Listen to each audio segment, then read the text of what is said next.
This is the CMO and Joe podcast. We interview today's most inspiring chief marketing officers and savvy marketers of lucrative direct-to-consumer. And we are live. Welcome to the podcast, Carol. Thank you. Happy to be here. Yeah, no, I'm super excited to have you on the podcast. Obviously, you're the founder and CEO of the award-winning Hint Water, and you're also an author coming up. You have a book coming out pretty quickly. But before we get into all that, how about you give us a little origin story, who Kara is and what you're currently up to? Yeah, so I'm the founder and CEO of Hint, and this is actually our original. I'm having a pineapple right now. It's our original product, and basically, I started the company now 15 years ago, which is insane. But careful what happens when you're having fun or something like that, right? Started the company. I hadn't had any beverage experience. I was really looking at it from a consumer perspective and trying to get myself to drink water. So I started slicing up fruit and threw it in water and at home in my kitchen. And I thought, why are there all these products out there that are trying to like trick people, like diet soda, which was my problem, or vitamin water, or, all these things that are like kind of tricking people to think that they're healthier than they are. And, again, I had been drinking so much diet soda for years and years and years and never really thought about it. And when I was trying to get healthy, after I'd had a few kids, I have 4 teenagers now, but at the time I was, looking at like, why had I fallen into this trap? And that was really when I decided I don't want to be here anymore. I want to take my health back. And again, there wasn't anything like, diagnosis or anything like that. It was really kind of this epiphany that I had that like I had changed. I really was having a hard time losing weight. I didn't have as much energy, didn't feel that great, but I just didn't think that it was really what I was putting inside my body. And that's when I, really woke up and thought, gosh, if I could actually have this product in the store, then I would buy it. I'd drink it. It would like encourage me to drink more water. And the longer I sort of looked at that, I had been a tech executive. I wasn't, like I said, a beverage or consumer products. For me, it was really that epiphany that kind of led me to say, I don't know. I don't know what will happen. I think it'd be really fun if I just tried to like get it on the shelf at Whole Foods initially. And then, now we're nationwide and thousands and thousands of doors. And so for me, I think it was, kind of that theme of trying, that I should just like go and see what happens and what's the worst that can happen. That's what my dad used to always say to me. And today we're the largest non-alcoholic beverage in the country that doesn't have a relationship with Coke, Pepsi, or Dr. Pepper Snapple.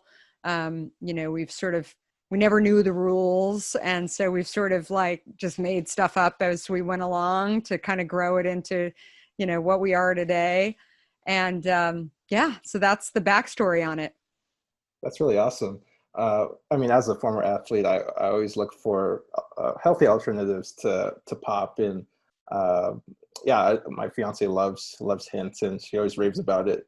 But stepping back a little bit, you mentioned that your father always says, "What's the worst that can happen?" Were you always an entrepreneurial kid growing up, or how did you get into entrepreneurship? It's always easy to look back in time and say like, oh yeah, for sure. Like, looking through the rearview mirror a little bit on life. I mean, I wouldn't have called myself an entrepreneur. Like, I don't know, there was always these kids at school that were, winning the science fair and stuff that I thought, oh, for sure, they're going to go be an entrepreneur. But that definitely wasn't me. I liked going to the science fairs, but I wasn't sort of showing up. But I did other ways. Like a friend of mine that actually grew up with me reached out to me on Facebook a few months back and reminded me about this camp that we had set up. I grew up in Arizona, so summers are hot. And I had this idea to have this camp that we would invite kids to come to the camp. And the whole like mission and project was to build a town.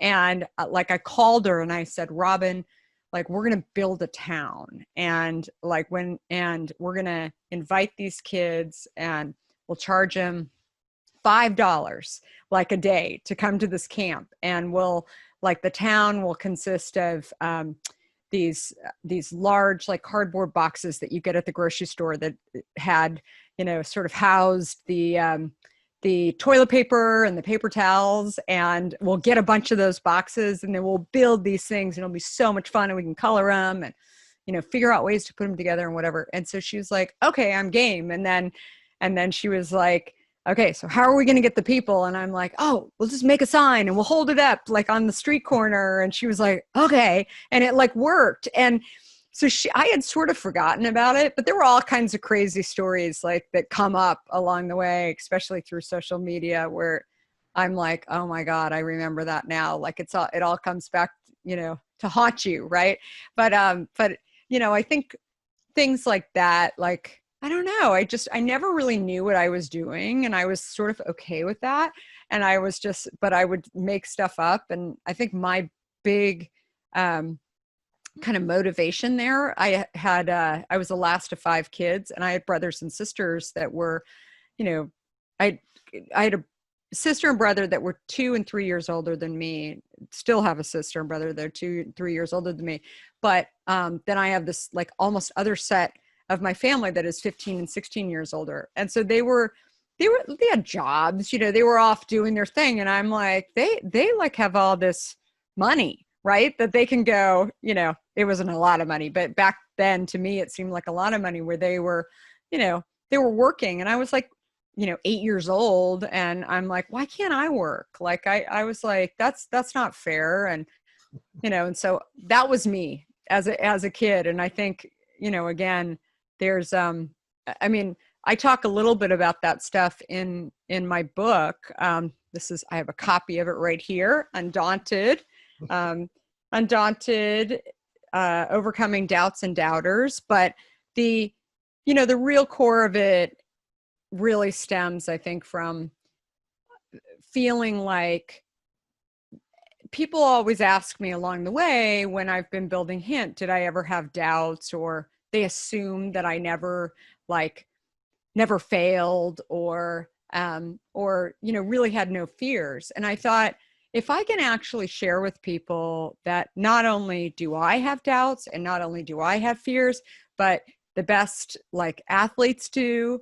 I've met many of them, including, leaders have the same thing.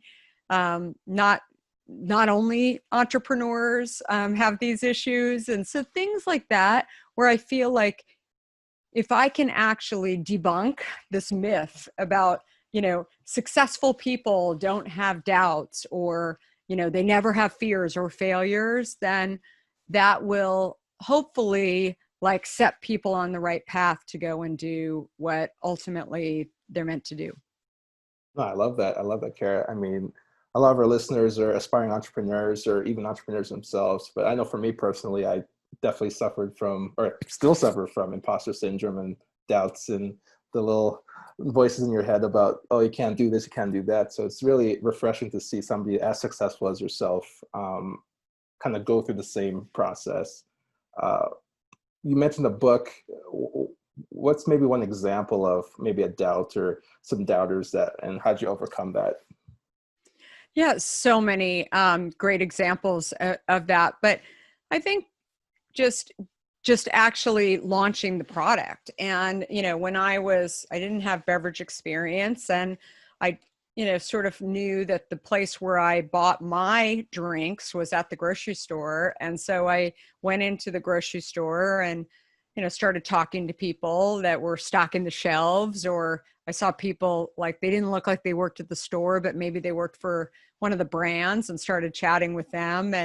And the more I talked to people, I felt like my own doubts shined through about like, they'd be like, oh, why don't you know, who the buyer is or whatever. And I'd be like, oh, I don't have any experience. I have no idea what I'm doing. And then they'd be like, oh, well, you're going to fail anyway. You shouldn't even try.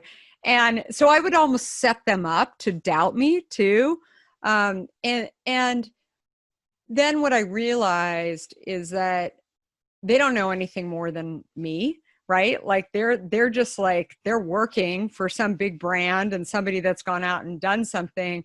But ultimately, that big brand had to start somewhere. So I thought maybe if I just go try, but again, you've got the imposter syndrome, the doubts going in your head, something that I've always, that's an example, but also just I've said to people along the way too, that, the challenge is, whether you talk to the guy that's stocking the shelves and sort of has lots of experience, that executive that has plenty of experience that you encounter, or, family members are the worst. Like you can sit here and say, I don't know, I think I'm going to go play pro football or whatever. And, it sounds great. And they're like, you'll never get there. Right. Like, like they're the worst because they actually think that's what you want. Right. Like they think they're helping you because they don't want to see you like get let down. But I think that's the thing, like it feeds into this insecurity, this,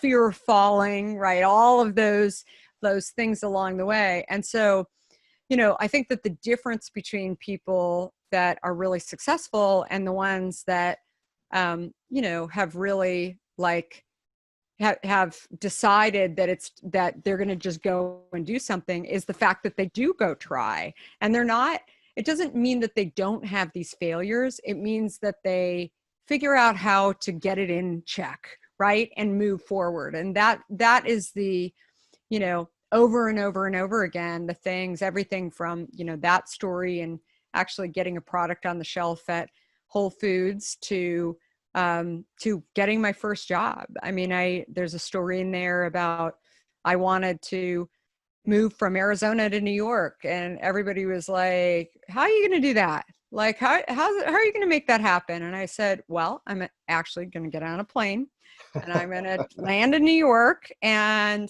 and like, basically then they're like, so then what are you going to do? And I said, I'm going to get a job. And I ended up marching into the office of Time magazine, which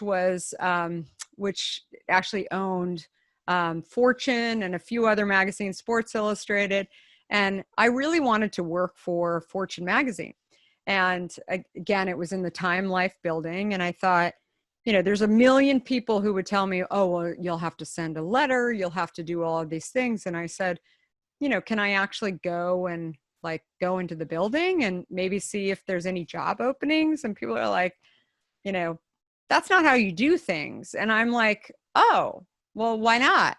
And I just thought, I don't know, I'll try it. I'll see what happens. It'll be a funny story, if nothing else. And so ultimately, I mean, that's how I got my first job, like just being different, right? And showing up differently, which I think is, a big thing that I always share with people during this pandemic time. Like there's this thinking like you can't get a job, right? Like it's not going to happen. I'm like, that's awesome, because everybody thinks that. So you be that person that actually shows up, right? Because there's a lot of people that are sort of like, they put all their walls up around them to believe that it can't happen. I mean, I'm sure you hear this as well.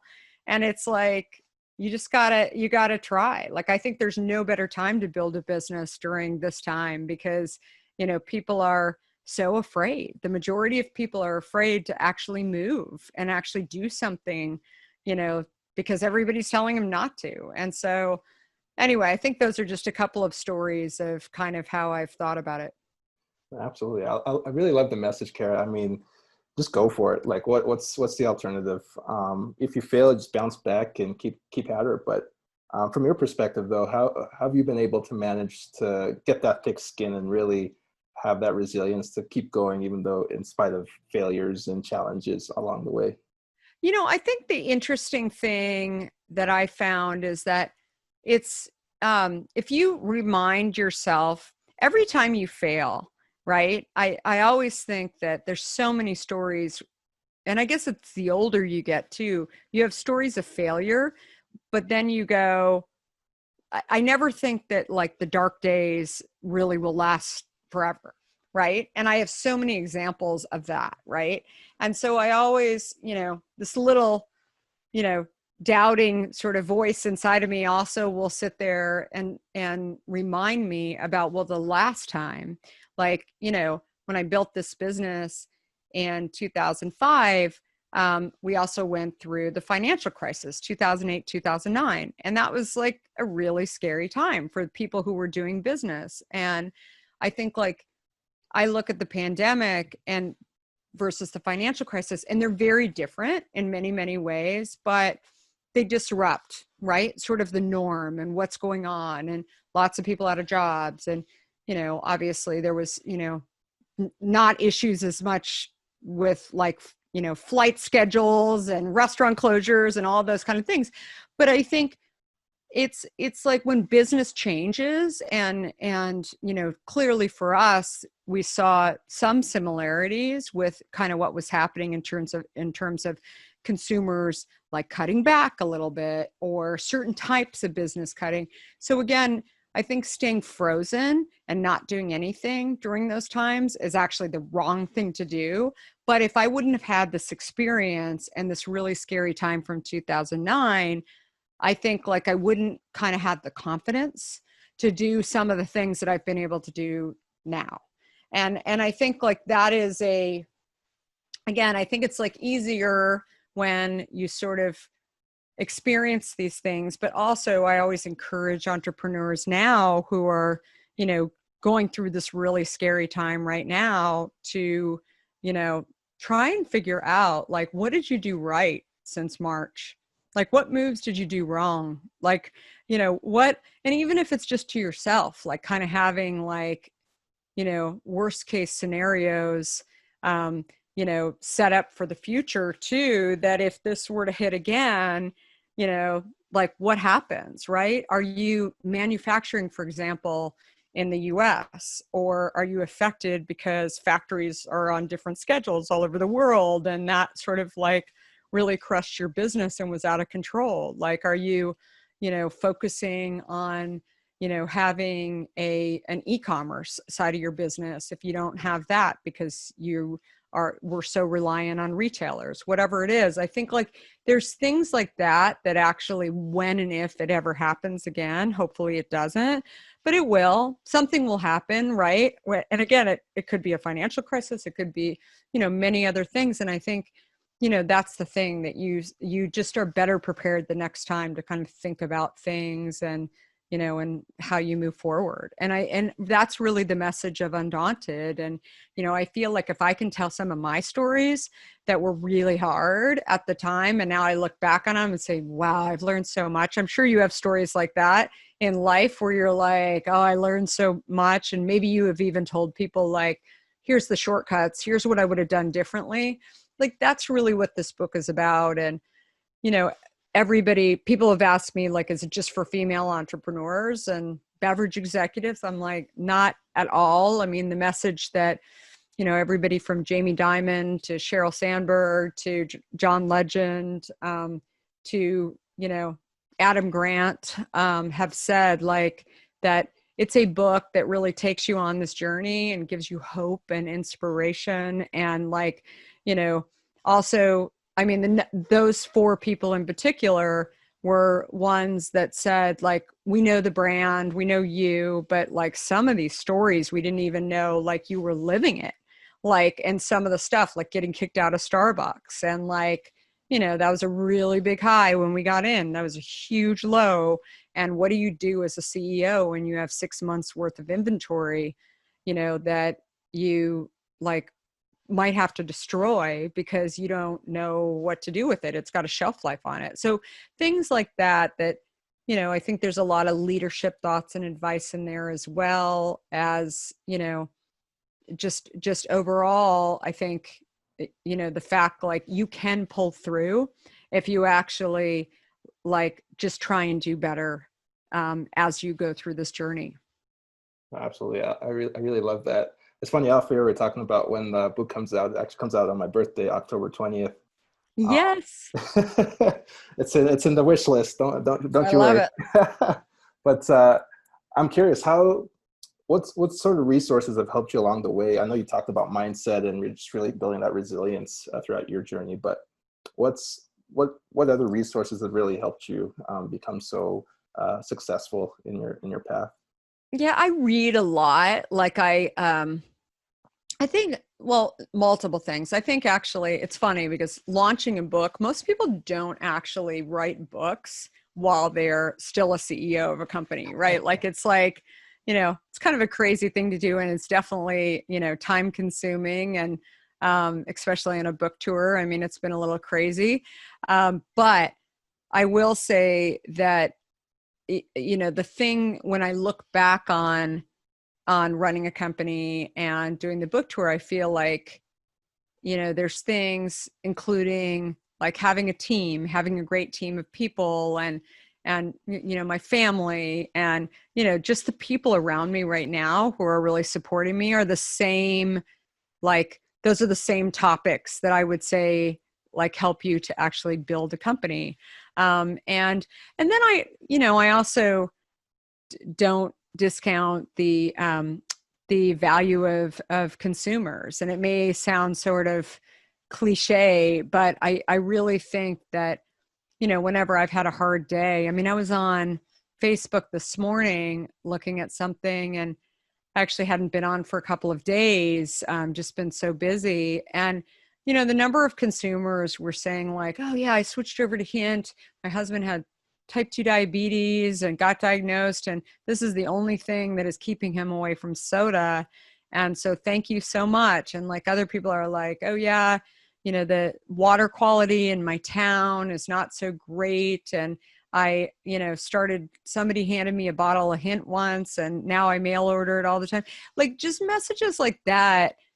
It's just, they're all saying you've helped me, right? They don't know me, like, but to know that that's like a brand that I developed, like I still like walk away from those messages and, I say thank you. And, but it's like a really powerful thing. Like, I think I was, telling a college student a couple of weeks ago that, I just said like, find something that you love doing, but find something where you're getting feedback from the customer and that customer, can be like people you like, not just buy like bottles of water from, but also, if you've got companies that you service or whatever it is, like, I think that's like, I just think that the feedback is so important to be able to get that, especially when, the saying it's lonely up the top, right? You're trying to build something, bad things happen, like, Starbucks kicks you out or whatever. You've got these consumers that are like,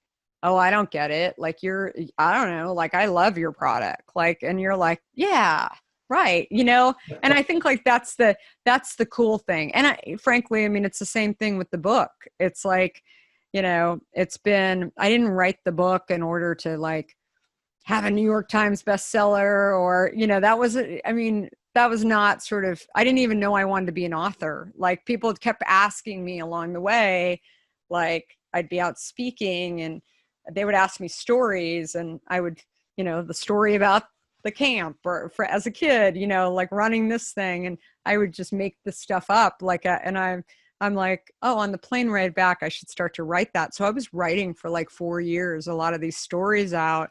And it's funny because I'll run into people or I'll see on social media, they're like, oh, I heard you speak at, the EY conference and you were talking about the story. And, it was so funny. It's just like my story. And what I find is like, their story is not necessarily like my story, but the fact that they find this common ground, right? Where I'm inspiring them, I'm helping them in some way to sort of, make them know that they can go do something. And I don't know, I think that's awesome. Absolutely. You mentioned that you're currently on the book tour right now, promoting the book. I'm always curious. I'm sure you get tons of questions, but maybe what's one question, Kara, that you never get asked that you wish you would be asked? One question I never get asked. Let's see.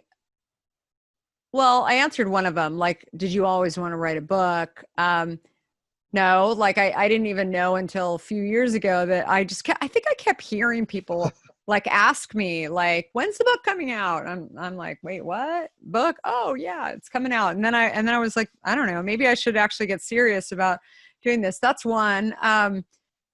I think, what else? I don't necessarily get this question or or I don't necessarily wish this, but I often think about this stuff. Like I'm a constant learner. So I'll like look back on things that I've done, places I've worked, and I feel like a lot of people will wonder like, why did she move from tech to like starting a beverage company? And I think like did I hate tech? Did I think that it was this or that or whatever? And I think for me, I've never really thought about things as like changing from one industry to another.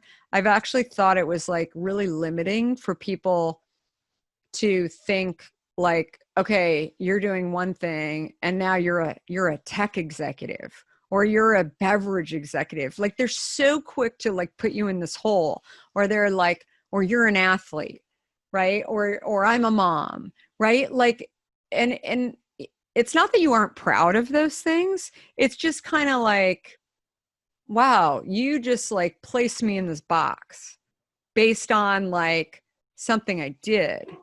And like, I mean, I'm sure you feel the same way. Like, it's like, you're a female entrepreneur. And I'm like, okay, yeah, it's about right. But it's kind of not like who I am or how I'm defined. I'm sure it's the exact same thing for you. You're a Canadian, right? Yeah, yeah. You know what I mean? Like, it's just like they have this like idea. And so I think for me, I always think about the fact that why can't people be more than those decisions, that they made along the way, right? That it's not even that they were bad decisions, but instead people focus so much on like, oh, she must not have liked it, right? That's why she moved from tech. And I'm like, no, I actually did, but I view like, is that all I want to do in life?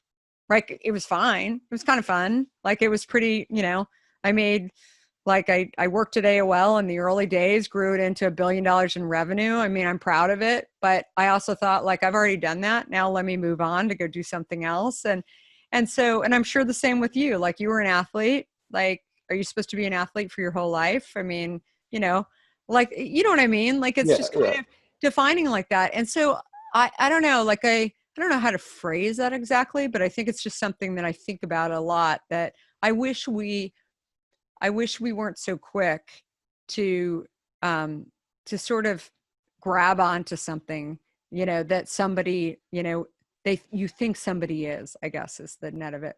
Right, like people put you in a box almost, and almost pretty much the theme of the book. Just go for it. Just, you don't have to be within those confines of what people judge you for. Just whatever you want to do, just go do it if it makes you happy.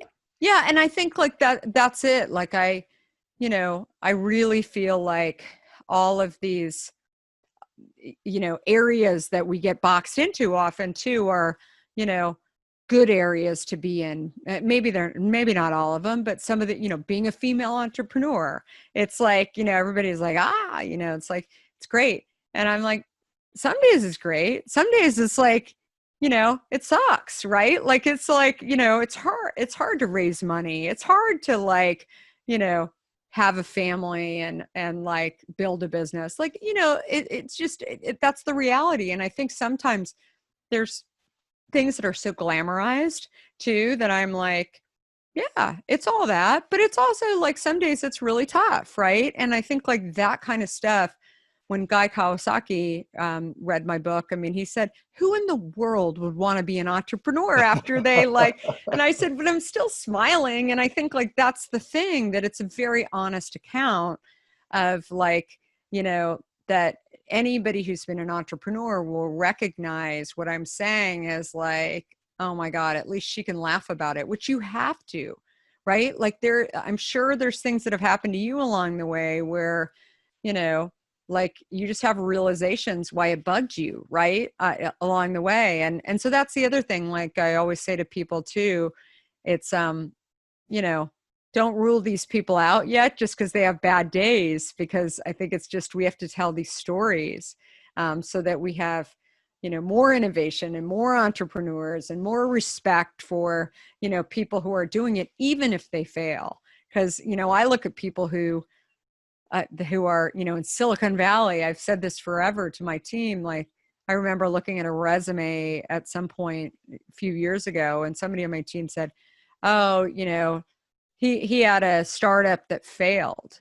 And I was like, bring him in. I want to hear about this. Because I think if people can actually own why, they failed, or like, I mean, that's great, right? You don't have to teach them any of these lessons, right? And I think like the key thing is if they can't own something. Like I'm big about like, really being your authentic self. It doesn't mean like you're a bad person. I mean, maybe if you killed somebody, that would be obviously very bad. But I think there's so many things that are failures that people like so quickly judge as like, they must be bad, they must be wrong or whatever. And I don't know. If that makes sense to anybody, I think like that's the stuff I think about. No, absolutely. I don't even like calling it failures. I like to call them just learning opportunities, because I mean, we all go through challenges and quote unquote failures along our path, that as long as you learn from them and bounce back and go for it. I mean, I think that's so important to look at it that way. Absolutely. Well, I only have you for a few more minutes here, so I only have a couple more questions. Yeah. Here. One thing I wanted to ask you, a lot of entrepreneurs and even myself struggle with this, is work-life balance. You have a book tour, you have the CEO, founder of a company, you're just doing all these crazy things, awesome things. How do you manage to find balance between personal and business and all the things you're doing?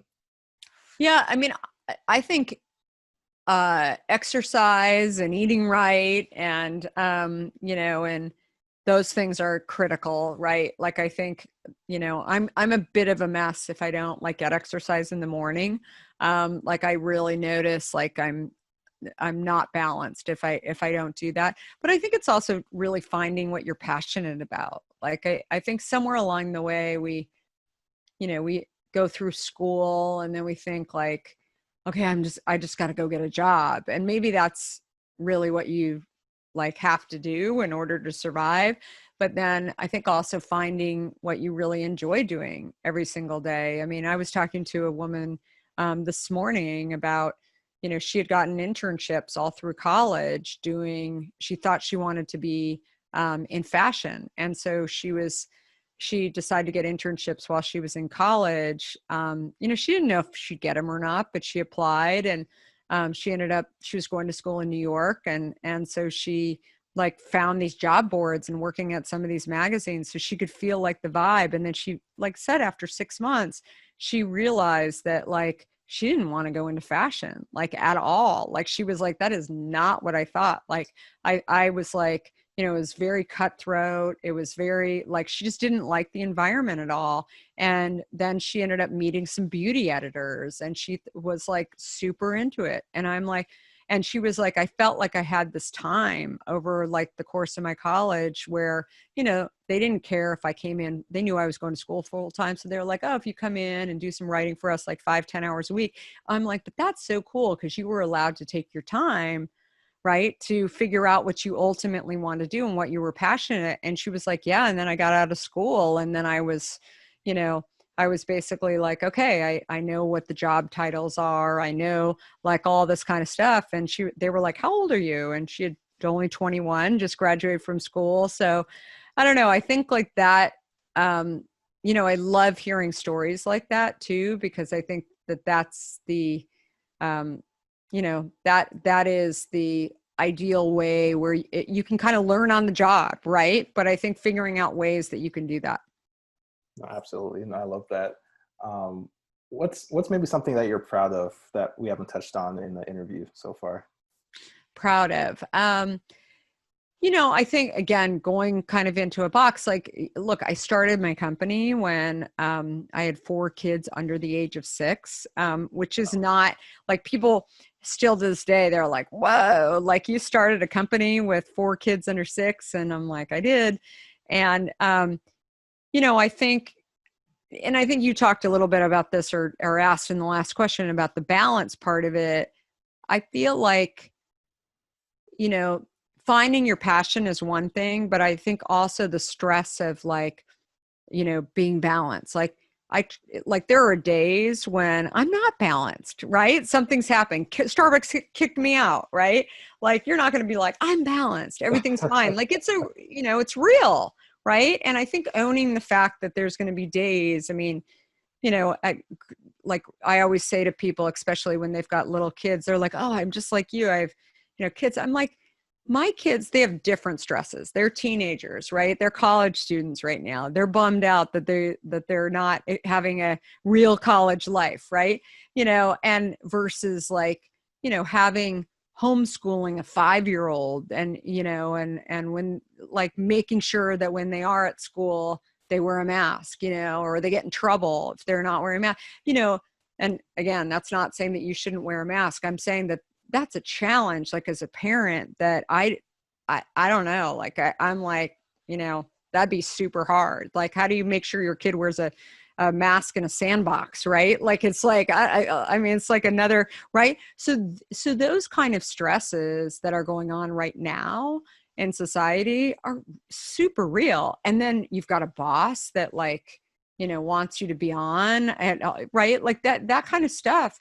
Like, are you supposed to be balanced? No. Like, it's like, no, you're just trying to figure it out. And I think like the idea of being able to kind of own that and know that like not every day is going to be balanced, and that we're going through this crazy unprecedented time right now where, you know, there's a lot of stuff to get figured out, that we're all doing our best, you know. And I think that is like that is one thing that I think, you know, is something that, you know, I've learned, I'm proud of, but I'm also, I would say that it's not really a, I don't know. I think I'm proud of it because I feel like I've sort of owned that when maybe it hasn't been a popular thing to kind of own that, you know, like everybody's like, I'm so balanced, I've got it all together. I'm like, usually I do, but sometimes I don't. And, you know, and I do my best. And I think like that's an important aspect. And, you know, and probably as a leader, I think also, you know, what people would say about me as well, that I think is really important. I love that. I love the authenticity. Just, yeah, sometimes I'm just saying that, hey, I'm not balanced right now. I'm just doing my best, and not just saying, oh, everything's fine, everything's good. Just having that Yeah. Like authenticity. how, those are the most interesting people, right? Like, I mean, I don't know, when I talk to my friends who are all like, oh, it's all good. Like, and they Yeah, don't say anything more. Like, I'm like, they're kind of shallow. You know what I mean? yeah, Again, like, I'm not saying my friends are shallow. I don't really have those friends, but I'm saying that if that were my, like my only circle of friends, like my friend, I mean, my husband laughs because he was like, the number of things that I hear that I'm like somewhat horrified that you and your girlfriends like talk about, like that he's like, I mean, he's like, these are so like, I cannot even believe we're like having these conversations at all. It's not just about like, what diapers do you buy? Like, it's just like people, he'll like walk in and he'll be like, I'm leaving now. yeah, I do not yeah. want to, right? You have the same kind of, you witness the same kind of conversation. So again, I think it's being authentic. It's like, you know, sharing with your team that, you know, you're doing your best and you're trying, and, you know, and I would say that that's what people, you know, would say about me on the team, that I don't pretend to always have all the answers. I mean, I wish somebody would write the rule book for stuff that on how you deal with stuff. And, you know, and I think you have to sometimes have your best poker face to say, yeah, this is going to be the right direction. But then when people ask me afterwards, did you know, that you were supposed to be doing this? I'm like, no, I had no idea. Right. Like, but what else was I going to do? And so I think like that's really something that, you know, I've learned, and sometimes I've made mistakes on too along the way. And I think you have to be able to kind of reflect and also figure out like what you did right and what you did wrong, and especially in today's day and age. Absolutely. And all those stories will be in your new book coming out October 20th. Where can our listeners connect with you online, or even maybe pre-order? Yeah. So everywhere, KaraGoldin.com, or on social at Kara Goldin, and with an I, Goldin. And yeah, we'll definitely put a link into the site, but you can go to either of those sites. Also, Amazon too has it as well. And I'm really excited. We're in pre-order now, and it's doing super well. So I'm It's sort of like having a fifth child for me. It's like when people are like, oh my God, like, I'm so excited about the book. And like, I read it, the people who got like the pre-copies from my publisher and stuff, they're, when you get reviews and again, you don't know these people and they're like, oh my God, she's like my girlfriend that I like want to hang out with. And, and like, or I wish my mom was like that. I don't like those as much, like I was like, but I wish my boss was like that or whatever. And, when you get this, like, I'm not going to lie, like it's like kind of like all the hard work, right? It's the same response that I get from consumers on Hint when they say, this is the only stuff I drink. Like, I really like it. You help me drink water, like that. It's just like, I never really anticipated that it would, be that great. Right for me, or I don't know, like, I'm not even sure why I wrote a book if it didn't, but I never really thought about it until recently. And again, the book hasn't even come out yet. So it's very exciting. Absolutely. No, and I've loved our conversation, and I'm sure you have more stories in your book for us to Yeah. listen to. So I'm really excited for that. Yeah, it's been a pleasure to talk to you, Kara. I mean, again, thank you so much. That was so nice to have me here, and definitely come and find me on social for sure. And I'd love to stay in touch. Absolutely. And since this is a marketing and branding podcast, I like to end the podcast with one question. That's usually, what's one word or phrase to describe the guest brand? So my question to you, Kara, is what's one word or phrase to describe Kara Goldin's brand? I would say I live undaunted. I guess that's 2 words, but undaunted.